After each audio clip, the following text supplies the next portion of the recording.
విజయవాడ ప్రాంత ప్రజలకి good news. విజయవాడలో స్కిల్ డెవలప్మెంట్ సెంటర్ ఏర్పాటు చేసేందుకు కేంద్ర ప్రభుత్వం అనుమతించింది. ప్రత్యేక క్లస్టర్ ఏర్పాటు చేసి ముఖ్యంగా ఆటో దానికి సంబంధించిన విభాగాల్లో ఈ స్కిల్ డెవలప్మెంట్ కింద క్లస్టర్ ఏర్పాటు చేసి దాదాపు 2 లక్షల మందికి స్కిల్ డెవలప్మెంట్లో శిక్షణ ఇవ్వడంతో పాటు ఆయా విభాగాల్లో అందుకు సంబంధించిన పరికరాలు కూడా సరఫరా చేసేందుకు కేంద్ర ప్రభుత్వం సిద్ధమైంది. ఇప్పటికే విజయవాడ ఆటోనగర్ దేశంలోనే అతిపెద్ద ఆటోనగర్లలో ఒకటి. దాదాపు 2 లక్షల మంది ప్రతిరోజు అక్కడ ఉపాధి పొందుతూ ఉన్నారు. ఇక ఆటో విడిభాగాల తయారీ కేంద్రాలు కూడా మల్లవల్లి పారిశ్రామిక వాడలో రాబోతున్నాయి.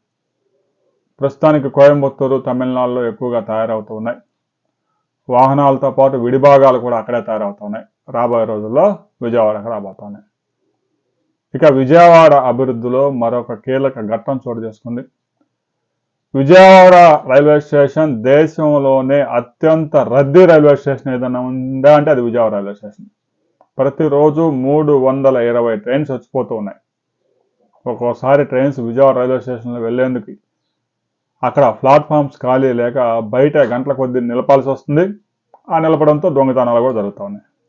గంటల ప్రయాణికుల టైం కూడా వేస్ట్. రైళ్లు కూడా 3 గంటలు 4 గంటలు లేటుగా నిలవడానికి ఇది ఒక కారణం.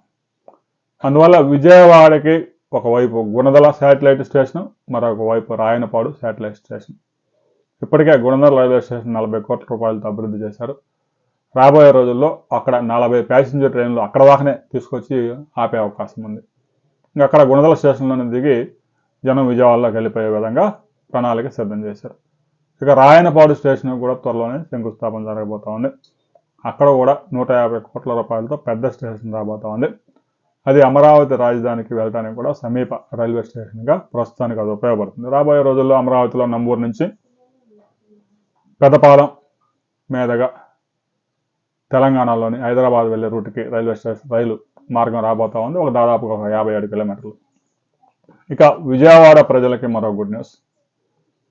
విజయవాడలో బ్లేడ్ బ్యాచ్, గంజాయి బ్యాచ్ని అరికట్టేందుకు పోలీసు శాఖకి 28 డ్రోన్లు ఇచ్చారు ఫ్రీగా రాష్ట్ర ప్రభుత్వం. ఇక ఎక్కడ పడితే అక్కడ గుట్టల్లో గంజాయి తాగడానికి, బ్లేడ్ బ్యాచ్ చెలరైపోవడానికి ఇక అవకాశం లేదు.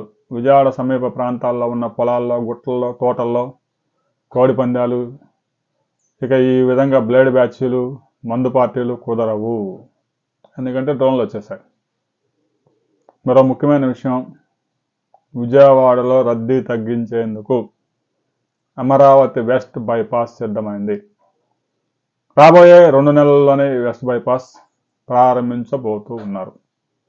ముఖ్యంగా హైదరాబాద్ వెళ్లే వాహనాలు విశాఖపట్నం నుంచి విజయవాడ నగరంలోకి ప్రవేశించాల్సిన అవసరం లేదు. రాబోయే కొద్ది రోజుల్లోనే వెస్ట్ బైపాస్ మీదుగా అధికారికంగా రిలీజ్ చేయబోతా ఉన్నారు.